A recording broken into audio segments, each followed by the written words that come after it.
Last time recording. This is my, I think, third time recording. You're gonna see the whole thing this time.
On Valentine's Day of 1975 at approximately 11:30 p.m., a couple made a horrifying discovery. Earlier that day at 5:25 p.m., they had travelled through woodland located 16 miles south of Belchase, Louisiana, and had not witnessed anything out of the ordinary. However, upon their return journey that night by car, they found themselves distracted by something white peeking through the trees. Taking a closer look, they saw the body of a young man hanging lifelessly from a persimmon tree. The unnamed male, known as Plaquemines Parish John Doe and also Belchase John Doe, had seemingly taken his own life. The unknown man, who police believed to have been a teenager around the age of 16 or 17, had used a bedsheet to hang himself from the tree and had tied a slip knot around his neck. An autopsy confirmed that asphyxiation was his cause of death, and police were able to state that John Doe had taken his own life due to specific species of moths on his clothing, indicating that he had climbed the tree of his own volition. Resting by the trunk of the tree, the young man had left a sealed glass jar stuffed with paper, and upon further inspection, authorities revealed that the paper was a 4-page note addressed to Mum and Dad. The full context of the note has never been revealed, however, fragments were released to media over several years. In his handwritten letter, John Doe scrawled a small paragraph which he addressed to the authorities. You are bound to preserve domestic peace and order. If you pursue who I was and spend hundreds of dollars, you will accomplish little. There are no legal consequences of my death or any kind of entanglements. All that can happen is that you will shatter the domestic peace and order of 2 innocent lives. Do not deprive them of the hope that their missing son will return. Let me be. Let it be as if I wasn't ever here. Simply cremate me as John Doe. Addressing his loved ones, he continued, I never did develop into a real person, and I cannot tolerate the false and empty existence I have created. Another section was titled, Why You Should Not Feel Responsible, in which John Doe explained, I was born with a definite, pervasive melancholy.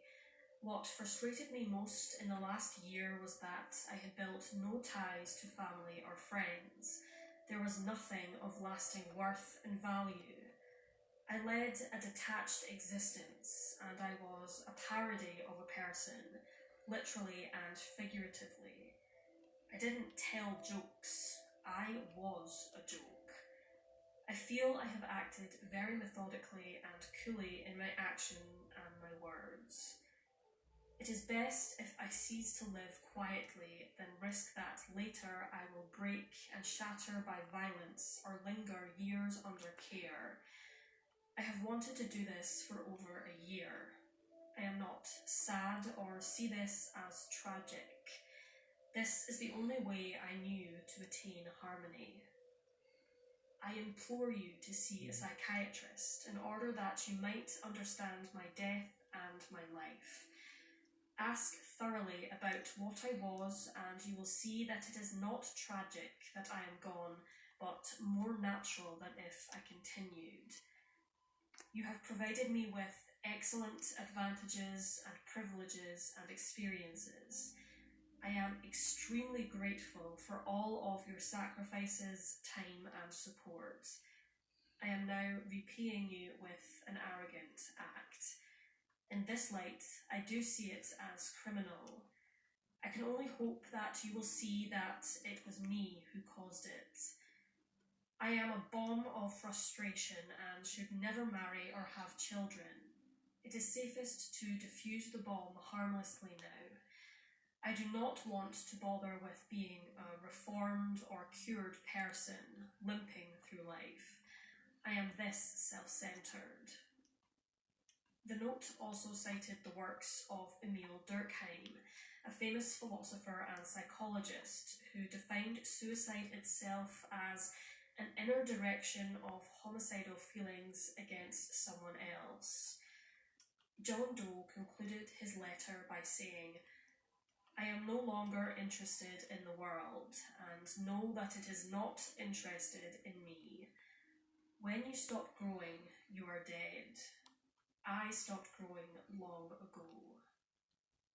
Anxious parents contacted the Plaquemines Parish County Sheriff's Office, and over 300 parents from across the United States travelled to examine the body of John Doe, but despite this, no match was made.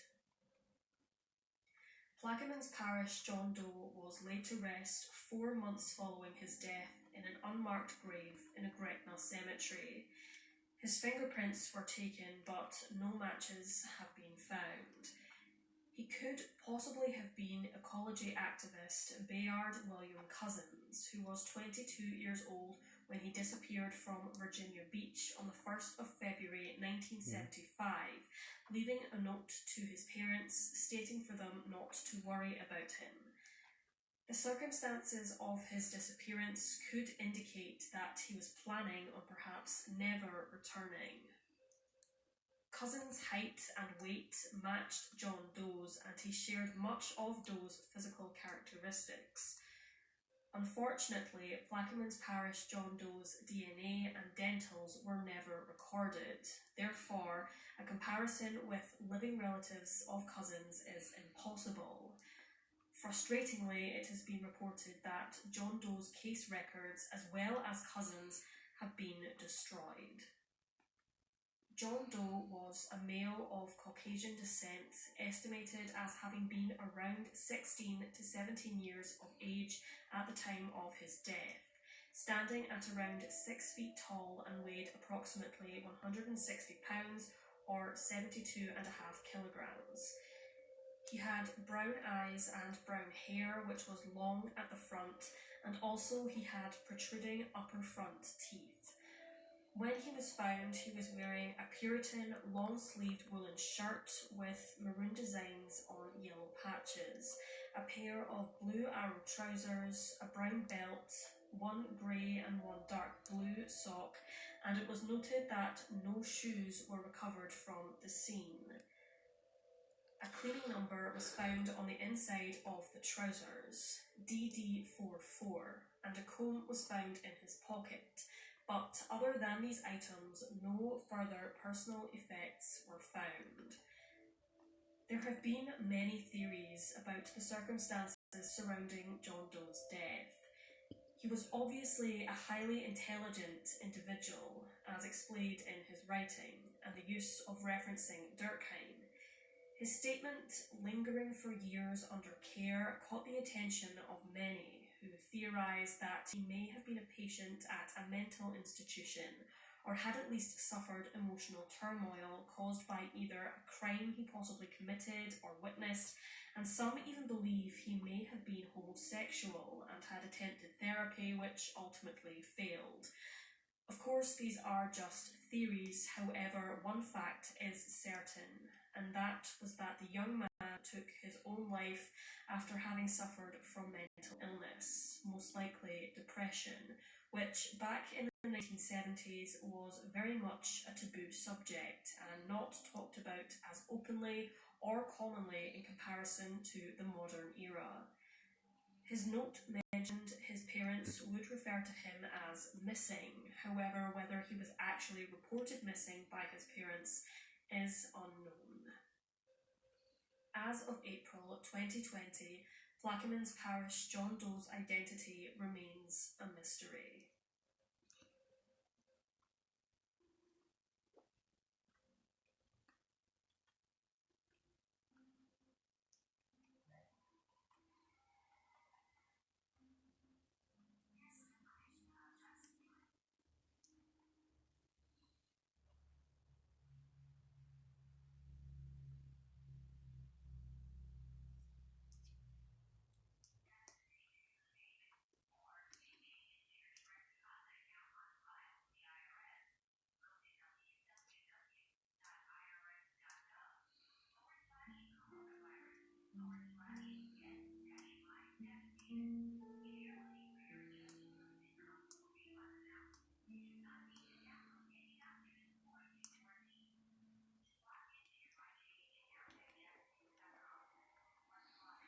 On the 25th of December 1931, Royal Canadian Mounted Police received a complaint from First Nations trappers who stated that a man named Albert Johnson had violated hunting regulations and had interfered with their trap lines at their post on the Arctic Red River, located in the Northwest Territories of Canada.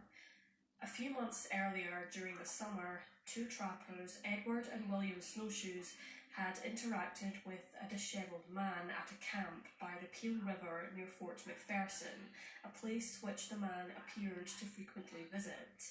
In July, he purchased various supplies in Fort McPherson and had conversed with a constable from the RCMP, who insisted that he get a trapper's licence, since he did not already possess one. They collectively knew him only as Albert Johnson. However, it quickly became apparent that this was not his true name. Following a fierce confrontation with authorities in the heart of winter, Albert Johnson fled, battling against the elements to stay alive. The fugitive was intelligent and resourceful, evading capture from authorities for over a month before a final shootout concluded the extraordinary story of an unidentified man who came to be known as the Mad Trapper of Rat River.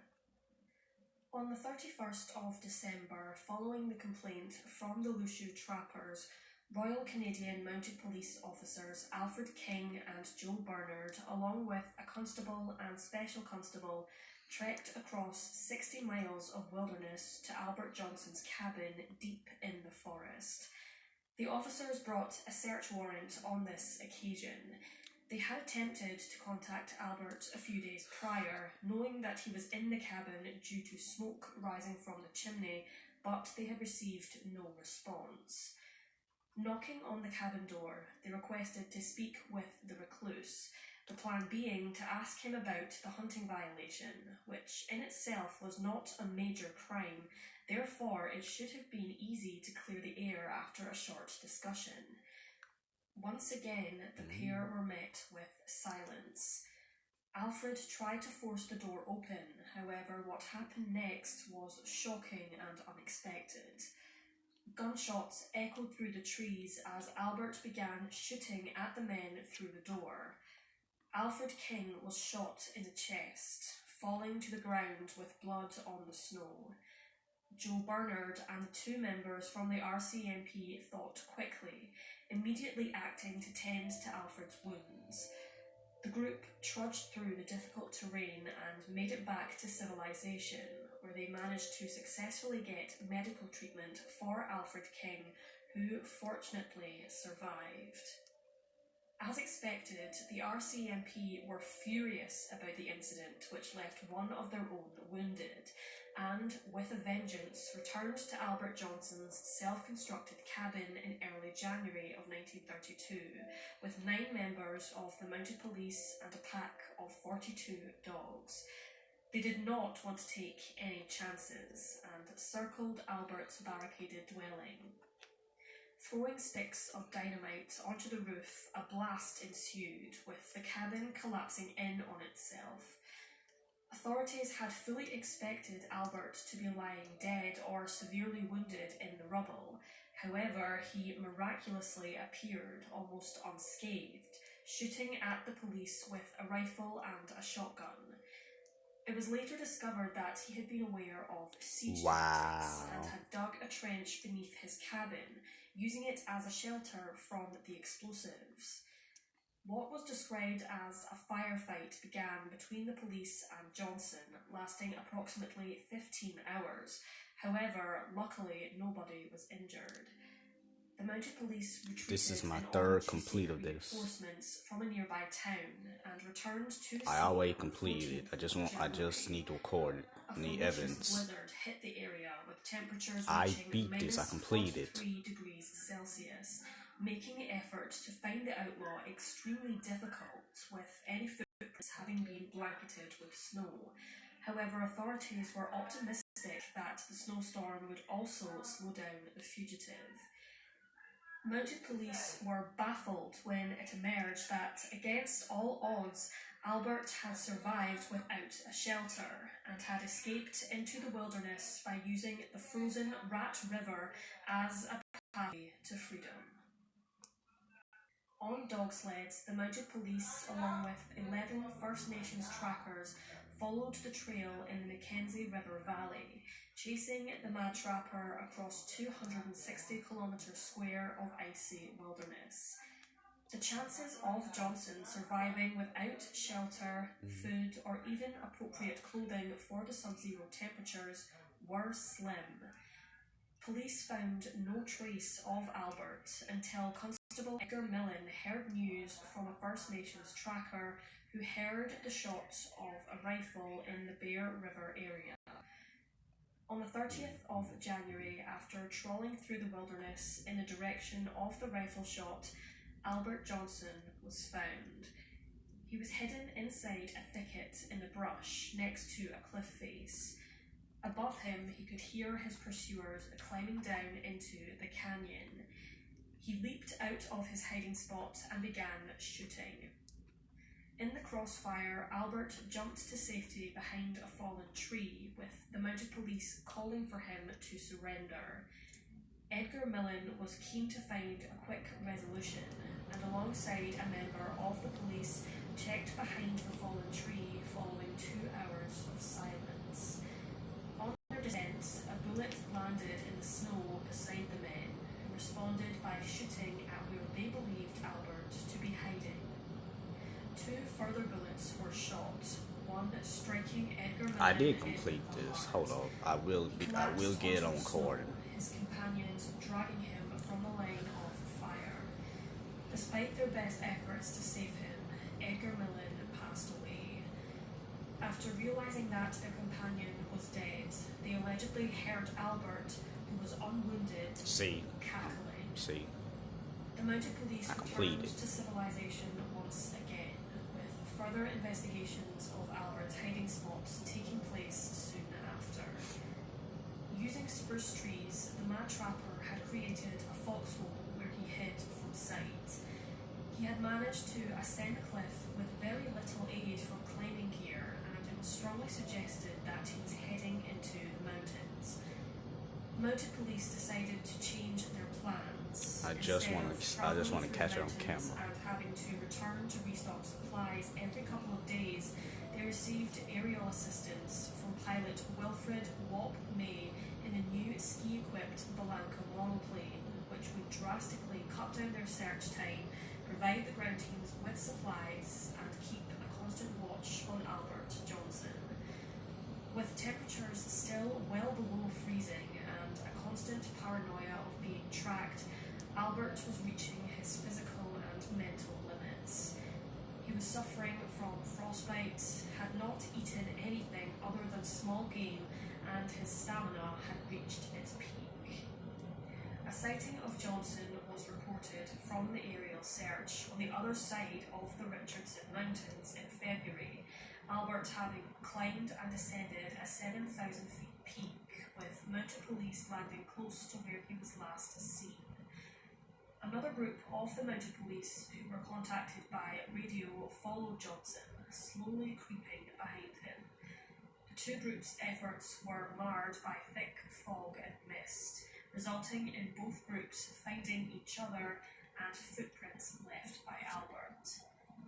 It was the 17th of February 1932 when the search party scoured the icy surface of the Eagle River in Yukon, which was frozen solid, and in a bizarre twist, they suddenly set their eyes upon a shadowy figure of a man standing before them in the mist, utterly bewildered as he stared back at them. He was the Mad Trapper. He had travelled 85 miles on foot in 33 days. Shots rang out as the RCMP surrounded Albert, who suddenly darted towards a snowbank where he took shelter from the bullets, covering himself with his backpack.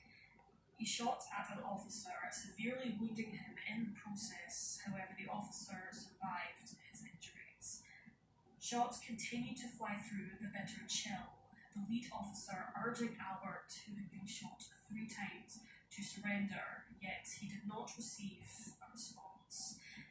After patiently waiting for any signs of life, officers approached the snowbank, only to find that Albert, who had been shot in the spine, succumbed to his wounds. The search for the Mad Trapper was finally over. The story, however, did not end there. A post-mortem examination was carried out, and his personal possessions, both found on his body and at his cabin, revealed few clues about the man. He had $2,410 Canadian dollars and $10 American dollars, the combined total of which is the equivalent to around $36,000 in today's currency, and could possibly have been earned from selling furs. Also, he had 5 low-value pearls, a pocket compass, a razor, a knife, fish hooks, nails, a dead squirrel, a dead bird, Beecham's kidney pills, and a bottle of gold teeth, none of which were found to match Albert's teeth. His fingerprints were compared with Canadian and American databases, however, no match was made. 2 trackers from near Dease Lake identified him as a man called Arthur Nelson, who arrived in the Yukon in August of 1927 and moved around the area until May of 1931, where he was never seen again. 2 months later, Albert Johnson appeared in Fort McPherson. The trappers believed Arthur Nelson as being from Denmark or Sweden and was fascinated by the local legend of lost mines and expressed a wish to seek them out. The Mad Trapper's face was described as weather-beaten, and he was 5 feet 9.5 inches tall, weighing approximately 150 pounds or 68 kilograms, with pale blue eyes, brown hair, and was between the ages of 30 and 40, placing his birth between 1890 and 1900. Therefore, he may have gained his knowledge of marksmanship, survival techniques, and calmness under pressure from serving in World War I. His tailbone was asymmetrical, which caused a curved spine, and also one of his feet was notably longer than the other, which would have made his journey across the Yukon even more difficult.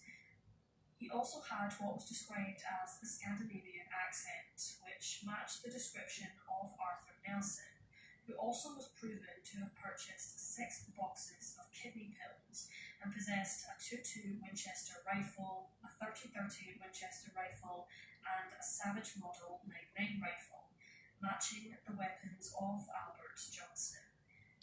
DNA tests carried out in 2009 confirmed that he was in his 30s when he died and was of American or Scandinavian heritage. Isotope tests confirmed that he had a corn-heavy diet and could possibly have hailed from the Midwestern United States. With nobody coming forward regarding his identity, he was buried in a cemetery in Aklavik in the Northwest Territories. Albert Johnson was strongly believed to be an alias, with many theorising that he may have been suffering from shell shock and had trouble adapting to life after the war, choosing to live away from civilization. Other theorists believe that he could have deserted his post or evaded conscription.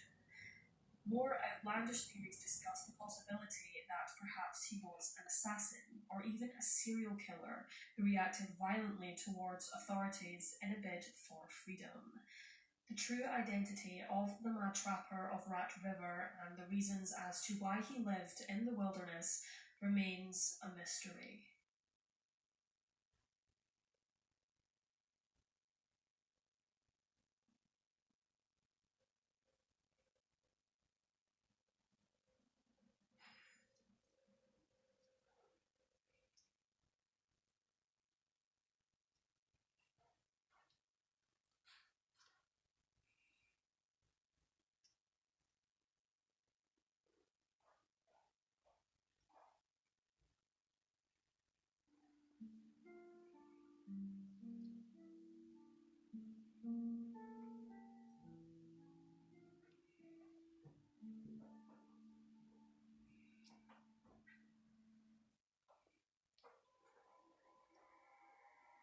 The spring thaw of 1924 uncovered a grisly truth within the icy depths of Little Lava Lake, located near the Cascade Mountains west of Bend, Oregon.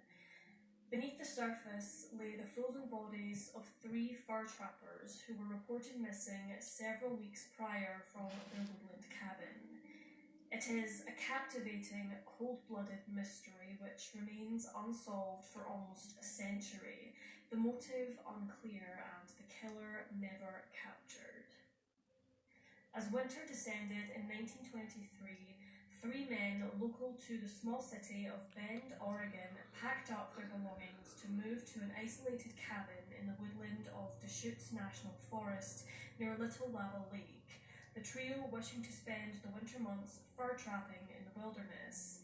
They were Edward Nichols, known as Ed, who was 50 years old, Harry Leroy Roy Wilson, aged 35, and the youngest of the group was Edward Morris, nicknamed Dewey, who was 25 years old. Nichols was employed as a caretaker for the cabin and fur foxes, whereas Morris and Wilson, the latter of whom was a Marine Corps veteran, were loggers for the Brooks Scanlon Lumber Company. The pair found fur trapping to be more of a pastime in comparison to Nichols. In the autumn of 1923, they began living in the log cabin, which belonged to a local logging contractor called Edward Logan. Ed Nichols, Roy Wilson, and Dewey Morris came to an agreement with Logan that instead of paying rent for their lodgings, they promised to take care of Logan's 6 foxes, which resided in a pen behind the dwelling.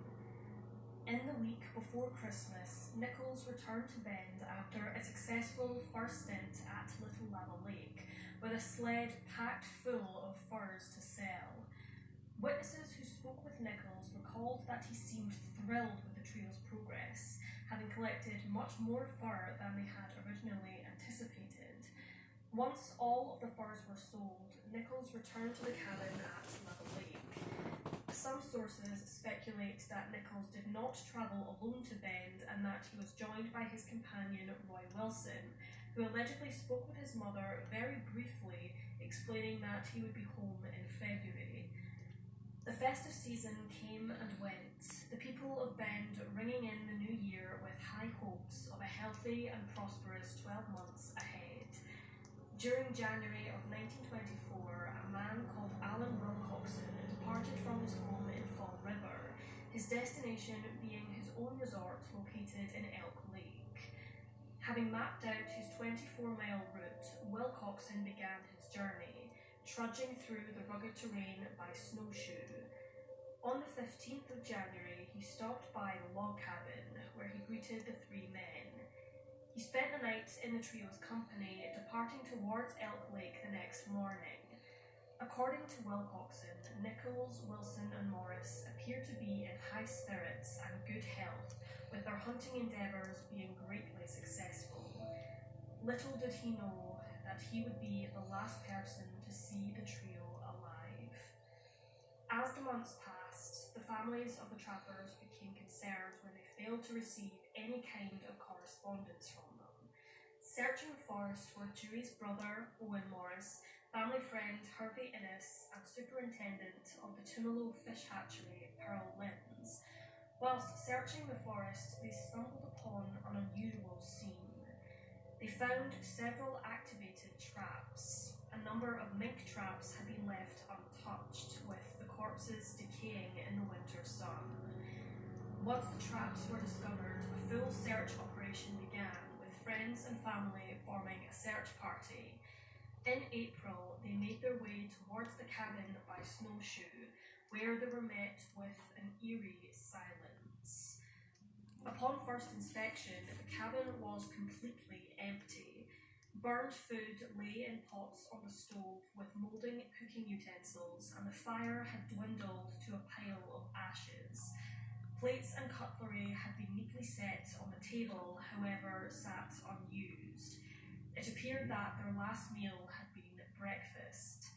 Several sources reported that heavy clothing, traps and rifles lay abandoned within the confines of the cabin, and that newspapers and magazines had been carelessly left in a state of disarray, the skin racks and dryers also showing signs of neglect.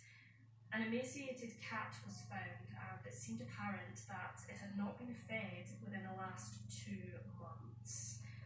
More traps, which had been scattered around the forest, were found to have allegedly contained the remains of 12 martens, a wayward skunk, and 4 foxes, thought to have been Logan's foxes that had vanished from the cabin. The foxes had either been shot or attacked by a blunt instrument and then expertly skinned. Owen Morris came to the realization that the men's sled, which was regularly used for transportation of food and equipment, had disappeared, and a further sense of dread washed over him when it was found that the pen holding Edward Logan's foxes was completely empty. I cannot recomplete this. In a corner of the trapper's shed was a blood-stained claw hammer. Deschutes County Sheriff Clarence Adams and the local game warden offered to help in the investigation, and after a thorough search I of swear both the I cabin beat it. and its surroundings, the sled was recovered approximately a quarter of a I mile swear I from beat it with Logan's this log cabin team. in a snowdrift on the icy shore of Lava Lake. The investigation took another sinister turn when it was evident that there were several dark stains on the sled, later confirmed by Dr. George Vanderwert as I'm not being lying. human blood. I beat There with was a this trail in the team. snow leading into the lake itself, and a fairly large depression in the ice, but it appeared to have One been more time. frozen over.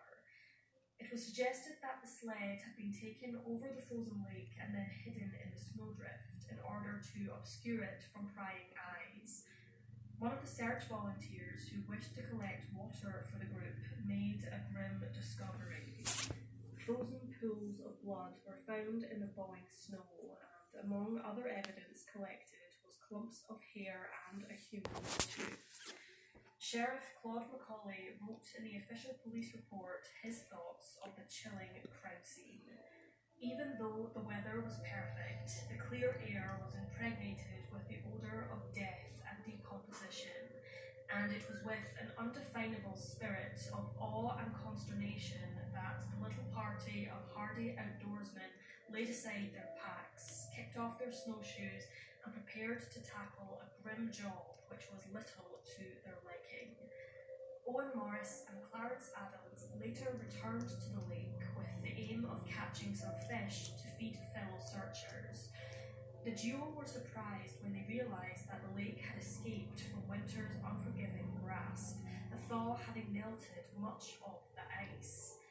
The pair, alongside Edward Logan, took a boat out onto the lake in order to conduct further searches. A cap and hat were found floating on the surface of the lake, presumed to have belonged to the trappers.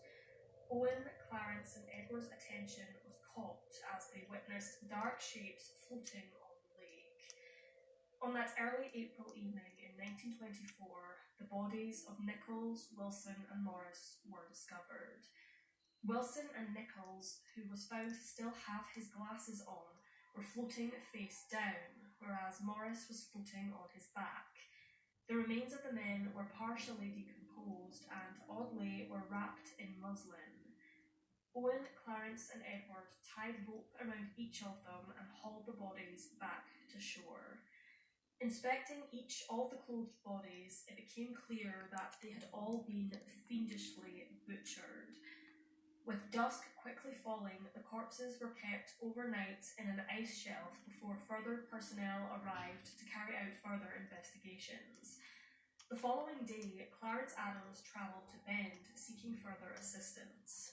After the arduous task of taking the bodies back to Bend, the coroner conducted post-mortem examinations on Nichols, Morris and Wilson. It was concluded that they all had perished in late December of 1923 or early January of 1924. Their deaths were caused by gunshot wounds and blunt force trauma. Nichols had a shattered jawbone and a wound to the head, both of which were caused by a bullet, likely from a revolver, and his watch reportedly ceased to tick at 9:10 a.m. Wilson had been shot in his right shoulder and had suffered a shot to the back of his right ear. Morris had a gunshot wound in his left arm and had suffered a skull fracture. All three men had been bludgeoned, presumably by the claw hammer found in the fox pen at the log cabin. Police began their effort to piece the puzzle together and agreed on the following timeline of events. The killer or killers took a path to and from Little Lava Lake, passing Schumacher Fur Company in Portland by the road leading to the town of Lowell and the Mackenzie River Trail. At least two of the men were lured away from the cabin for reasons unknown and were subsequently murdered. The third was then killed within a close radius of the cabin for, once again, reasons unknown. Their bodies were then thrown onto the sled where their killer or killers dragged them for approximately half a mile across the frozen lake, digging a hole to then dispose of the bodies.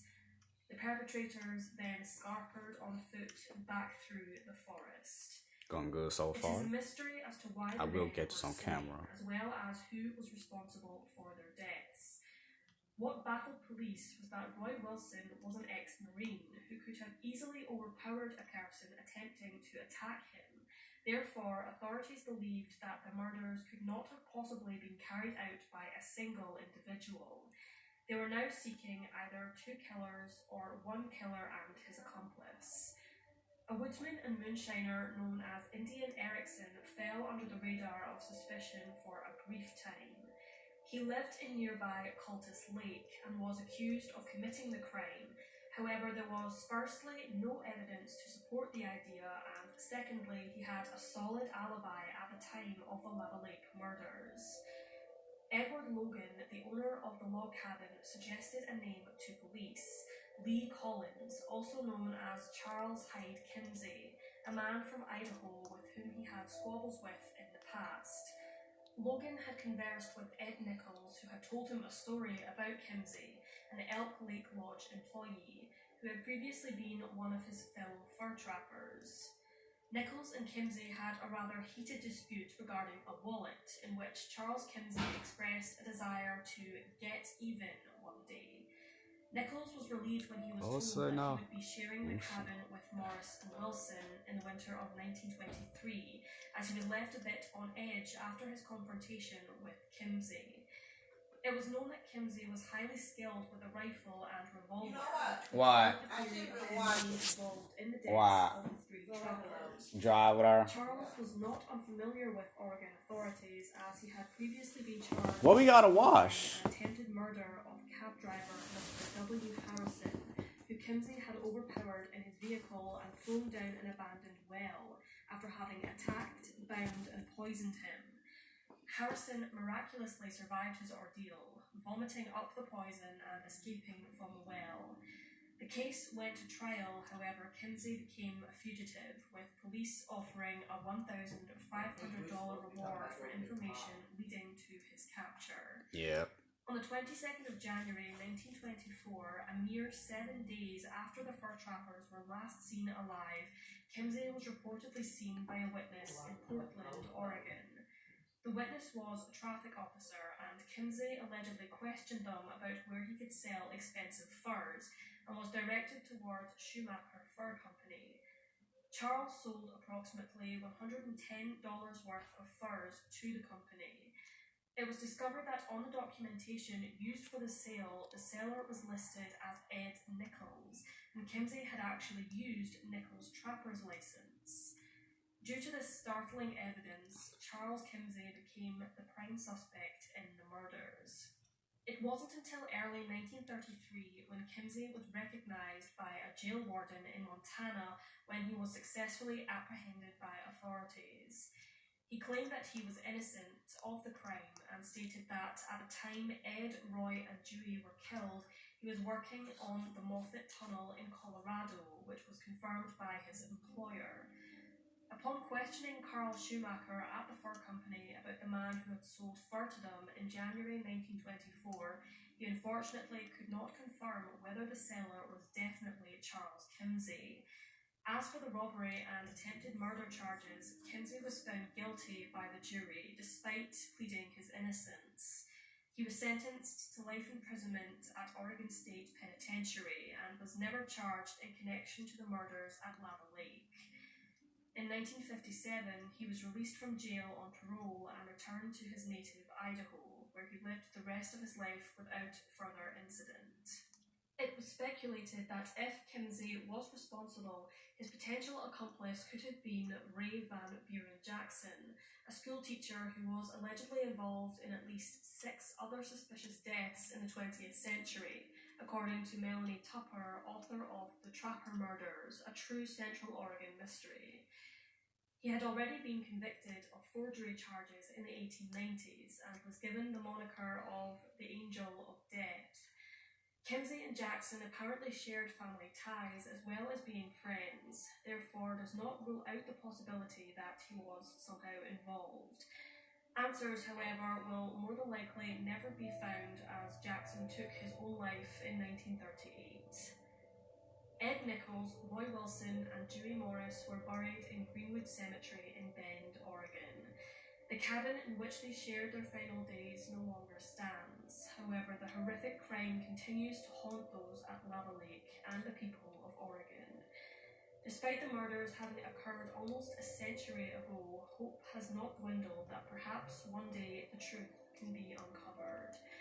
As of December 2019, the Lava Lake murder case remains unsolved.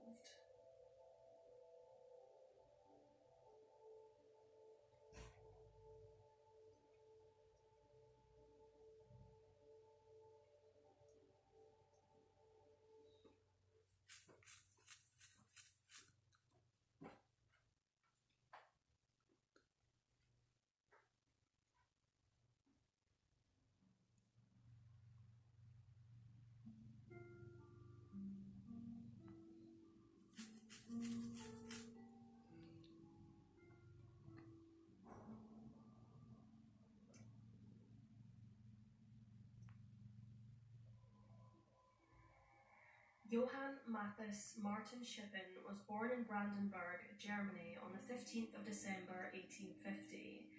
In October 1853, the Shippen family boarded a ship docked at Hamburg, the vessel departing for Australia. Following a long voyage at sea, the Shippens arrived at Port Adelaide in South Australia in February 1854. Not much is known about Mathis's youth. However, before moving to Australia, it was said that his young brother was mauled to death by a wolf. After their arrival in Australia, his mother Anna passed away, and his father became What? On the 23rd of July, Okay. 1864, Mathis married Joanne We gonna wash over there. Elizabeth Dones in a chapel located Dry. in Eden Yeah. Valley, South Australia.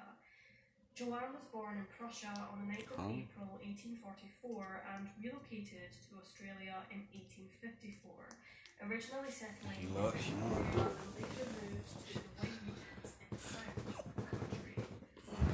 Although many believed the couple to be German, they were actually of Wendish descent. This particular group were known to be fairly different to Germans, with their own language, customs, and traditions. It was rumoured that those who identified as being Wendish dabbled in superstitions and witchcraft. However, those who accused them of this were God-fearing Lutherans. Mathis and Joanne became parents to 7 children, several of which used different names from which they were given at birth.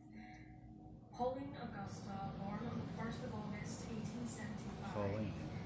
Maria Augusta, known as Mary, born on the 10th of September 1877. Carl Friedrich, known as Fritz Karl Martin, born on the 13th of May 1879. Heinrich Johann Gustav, known as Henry Harry Shepherd, born on the 1st of March 1881. August Wilhelm, known as Gustav to his family, born on the 26th of May 1883. Wilhelm born on the 22nd of March 1886, and Joanne Elizabeth, known as Bertha, who was born on the 16th of January 1888. The Shippens lived in a self-built cottage in a small German farming settlement in the locality of Twitta, near the town of Sedan. The family were rocked by scandal when, in 1896, Mathis found himself in an unwanted situation. He was on his way to collect 2 of his children from a neighbour's house when he was taunted by 3 young men, Karl Hartwig, his brother Herman, and their friend William Bedoli. Shippen had a rifle in his possession, and the trio were urging him to shoot at them. One of the men began throwing stones at Mathis, who insisted that they stop attacking him. For people who knew Mathis Shippen, they were all aware of his authoritative ways and short temper. He was seen as being very strict with his children and could be easily angered. Therefore, the situation he found himself in that day would see him fall into a fit of rage with dire consequences. What is it? What? The 3 men bolted towards Shippen and shoved him to the ground, which was the last straw. He fired a bullet into the ground as they darted away. The bullet ricocheted and struck Karl Hartwig in the calf. Hartwig survived his injuries, but Mathis was arrested by police. The case was ultimately thrown out by the prosecutor, with the judge giving him a stern warning that Hartwig could have been killed, which would have resulted in Shippen hanging at Adelaide jail for the crime. Following this, Mathis was rarely seen wandering to Twitta and chose to stay away from prying eyes. Mathis and Joanne's eldest daughter, Pauline, tragically passed away in 1899 due to tuberculosis. The family had endured a difficult couple of years, but with the new century approaching, they hoped that their futures would hold great things. The patriarch of the family had seemingly turned his life around following the turn of the century, having cultivated 65 hectares of farmland, which included several farm buildings, a kitchen, garden, and cottage. Because the original house was crumbling over the years, he constructed a new home for the family to live in, which included an underground dairy and 2 water tanks. Mathis, Joanne, and their daughters shared the house, while the sons stayed in a shed behind the dwelling. On the 27th of December 1901, Mathis and Joanne departed from Twitta and travelled to visit relatives in Flaxman's Valley, leaving 4 of their children, Mary, Bertha, Gustav, and Wilhelm at the cottage. On New Year's Day, 1902, brothers Wilhelm and Gustav took a hunting trip together in the hope of finding birds, rabbits, and foxes. God. They managed to shoot a couple of parrots and returned to the cottage. Finally. Wilhelm plucked the feathers from the parrots and cleaned the carcasses, with Mary then placing the meat in a safe. What? The brothers then went to a friend's house nearby, leaving Mary and Bertha alone in the house, but at some point in the afternoon, Bertha left to play with some of her friends. As evening fell, Bertha returned home to aid her older sister with feeding and watering the animals on the farm. At 7 p.m., Mary and Bertha ate dinner. Bertha retired to bed for the night as Mary sat on the doorstep waiting for her brothers to come home. She didn't have to wait long as Gustav and Wilhelm made it home safely at approximately 8 p.m. After eating some cake, they went to bed in their shared outhouse, the siblings falling asleep with silence falling over the tomato house. Between 10 p.m. and midnight, Mary suddenly started awake, feeling a heavy weight on top of her. Instinct kicked in and she screamed, only to be grabbed by both wrists and thrown across the room, hitting her head off the wall before landing on the floor. Bertha awoke to the commotion, and both she and her sister yelled for their brother Gustav to come and help them. The intruder, It's a goddamn demon. You don't see the damn demon. You don't see the damn demon. You see that damn demon. You don't see that damn demon. You see that damn demon. He forced Mary to exit the bedroom. Damn demon turning up in the. Where Mary caught a glimpse of something. You can see the demon sneaking up on you. You see that demon? Assuming it. Damn, that was scary. Luckily, as they escaped That was the scary. knife, Mary managed to escape the cottage, bolting towards the outhouse, but once again she alerted her brother for help.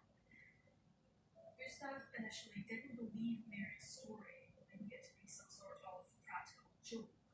However, the Shippen siblings froze when they heard a blood-curdling scream coming from the cottage. Gustav ran to a nearby farmstead to raise the alarm, whilst Mary and Wilhelm stayed in the outhouse, waiting for their brother to return. Gustav spoke to a neighbour whose name was Fred Henken. However, he stated that there was simply nothing he could do to help, leaving the 18-year-old to quickly go back to the Shippen residence. Before entering the kitchen door, which had been swung open, the trio each grabbed a pitchfork. Managing to find light, they could clearly see pools of blood all over the kitchen. Witnessing the scene chilled them to the bone, leaving them trembling with fear. Too afraid to go deeper into the house, they all went to another farm close by, which belonged to the Lambert family, and was residence of the District Constable Alfred Charles Lambert. Constable Lambert followed the Shippens to the cottage, stepping into the kitchen together. Lighting a lantern, they followed the blood trail. There were puddles of blood over the floor, spatters in the fireplace and on the couch and walls. Blood was also present on the beds, both in the girls' room as well as Mathis and Joanne's bedroom. The trail ended in this bedroom where the foursome witnessed a gruesome and heartbreaking scene. 13-year-old Bertha Shippen, still dressed in her nightclothes, lay in a pool of her own blood. Her face was buried beneath her arms with her legs outstretched. Bertha had been stabbed in the back of the neck, had a cut on her chin, gashes in both cheeks, bruises on her lower body. You say you'll draft first, ain't it? Okay. The Adelaide Register stating that her death had been almost instantaneous due to the severe wound to her carotid artery. The perpetrator had slit her throat from left to right, and there was evidence that they had cut at her neck at least thrice. An autopsy confirmed that she had not been sexually assaulted. 2 butcher knives which belonged to Mathis Shippen were found in the living room. One was blood-stained and confirmed by police as being the murder weapon. Alf Lambert took the Shippens under his wing and hurried them back to his house, leaving them in the care of his parents as he headed towards Truro police station to report the slaying and seek help. After hearing the devastating news, Mathis and Joanne rode back to Tewita and an inquest into the girl's death was opened. To confirm the identity of the deceased, Mathis Shippen identified the body as being that of his daughter Bertha, who would have turned 14 just a fortnight later. He told police that everybody were on good terms with each other and were a loving, close-knit family. He said that he had no suspicions about who murdered his youngest child. Bertha had also been Mathis's favourite Finally, child. I did on She was camera. described as an outgoing and friendly individual and was strong both mentally and physically. She had worked at a canning factory alongside her older sister and offered to help out on the farm whenever she could. An inquest into the youngster's death was temporarily put on hold until after Bertha's funeral. Because of the summer temperatures, a quick burial had to be carried out. With her loved ones present, Bertha was laid to rest on Friday the 3rd of January 1902 in Sedan Cemetery. Please sub. Dr. Ramsay Smith, who was the city coroner and head of the Department of Health, stated that he had examined some hair which was found at the crime scene. It appeared to have been ripped from the roots, and blood was found on both Bertha's body and Mary's clothes.